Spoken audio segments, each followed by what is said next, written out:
Hey, all you conspiracy theorists, weirdos out there. On my way to work, wanted to talk about a couple things.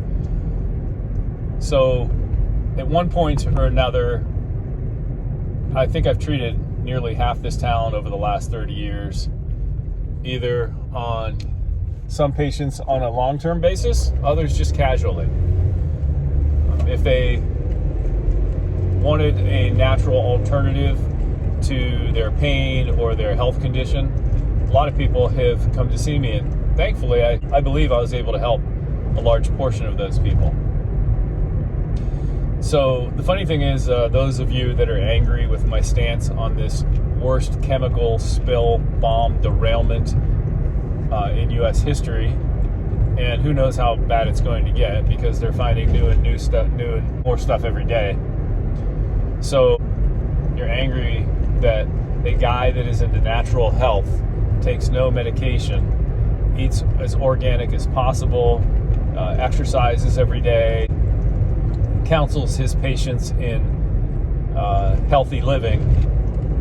You're going to be angry with that guy because he takes a stance on this whole chemical catastrophe and cover up here. That's like training a guard dog for your house and getting angry when he bites an intruder in the leg. It's just what I do, and it's been my life since I've been a kid. I've always been into natural health. So, second patient so far that has been diagnosed with breast cancer since the derailment. The first patient was a man, which male breast cancer is pretty rare. That first patient tested positive for both benzene and vinyl chloride metabolites in his system. Now, this second patient was never tested. When I asked her early on, she said, "Why would I get tested? I know I breathed all that stuff in." So she was never tested, but she did live down by the crash site, and she breathed in vinyl chloride smoke. She breathed in chemicals for days and weeks following the crash, fire, and subsequent chemical bomb. And she has since moved out of the area and just contacted me and told me that having no family history and no prior problems, no prior health problems, she's been diagnosed with breast cancer. Now, we know that vinyl chloride is an instigator, is a cause of breast cancer. It's several studies, and I hate to cite the CDC because those bastards lie about everything, but hey, since everybody believes the CDC is the all-knowing, I'll talk about what the CDC says. The CDC says that vinyl chloride does cause breast cancer, and especially in the young. So, the children that were exposed, they'll forever be vulnerable. If they breathe the chemicals in here, or they came in contact with the chemicals. So, some of you may say, "Wow, come on, that's too early." Keep in mind, we're going almost a year out. We're almost 8 months out from the disaster. And it's not too early to develop cancer from an instigating agent at 8 months. Cancer is a funny thing, and especially when it's fast growing. Doctors find little pockets of cancer cells that are dormant.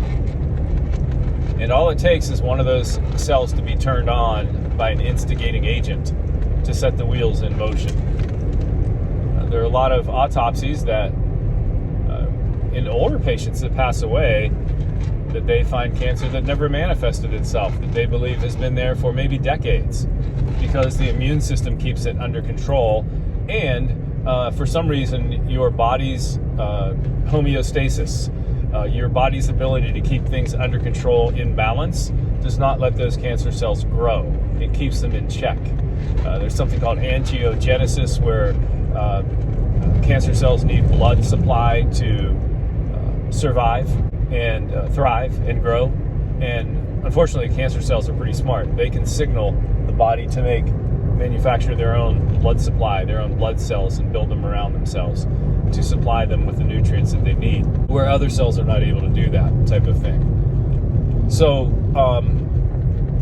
the body with the immune system also can create cases where it does not allow those cells that may be lying dormant in your body to create those blood vessels to supply the tumor cells with the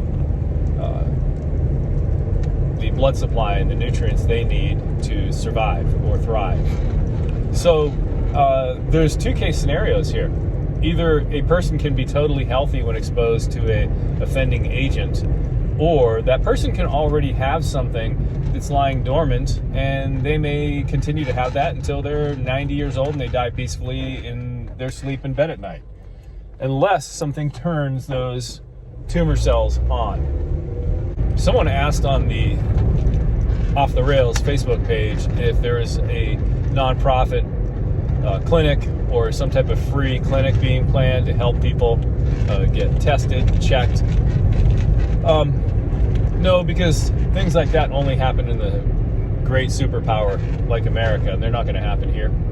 So that's just not being done. But although that would be helpful, I keep saying I don't even like that idea, because I'm a guy who's always been into correcting the cause. So if you have rats in a dump, you just don't keep putting poison out and killing the rats. You clean up the dump. You get rid of the offending agent. In this case, it's the chemicals that are going to be here forever to some extent, one extent or another. So I don't personally believe that we can get rid of the chemicals that have infested our waterways, our creek beds, our land, our soil, our storm drains, our sewer systems. I don't believe we can ever get rid of those chemicals.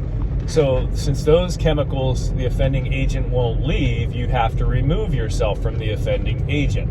And that means to GTFO, get the F out. So, hey, that's me. The natural guy, the guy that just tries to stay as healthy as possible and ping pong my way through this land of toxins. And I think I've done pretty well to this point in my life. And then this thing happened here. So we all have a personal tolerance level, or what Roger Walker would say, the threshold level that we're able to put up with, both physically and mentally. If this chemical disaster, either 90 feet from your house, or 2 miles, or 5 miles, or 25 miles from your house, is too much for you to physically or mentally bear, then you have no choice. They aren't going to clean all these chemicals out of the land. Somebody may argue with me, and that's fine, but it's not going to happen. So these chemicals are here forever. We're going to be dealing with these for years and years, and do you want that to happen? And I don't think there's any major change in the rail safety laws or what's going on. Can lightning strike twice in our town? Abso-frickin-lutely. So,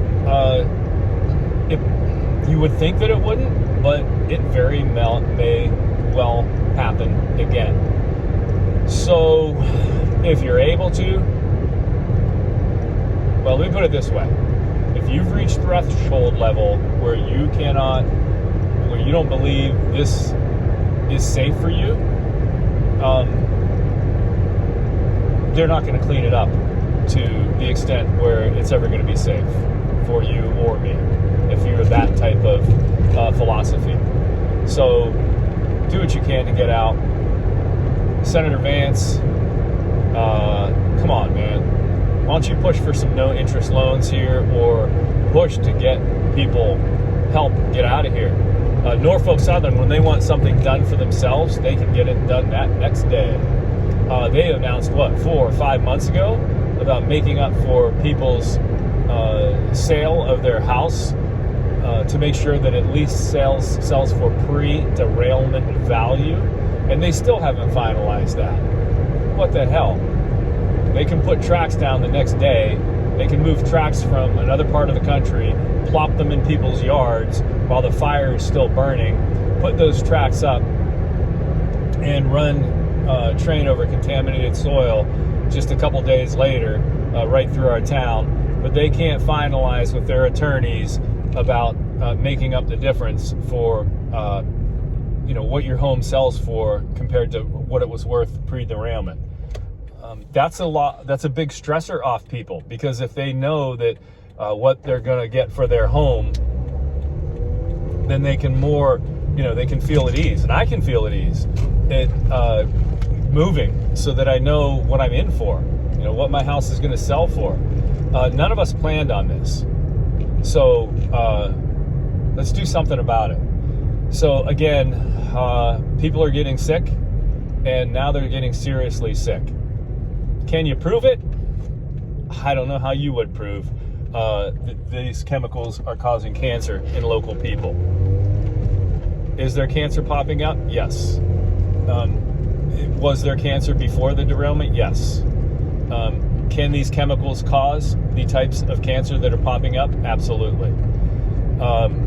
So it's very hard to prove, and that's what the bastards are counting on. So all you conspiracy theorist weirdos, be safe out there, and if you don't feel comfortable in this town, GTFO.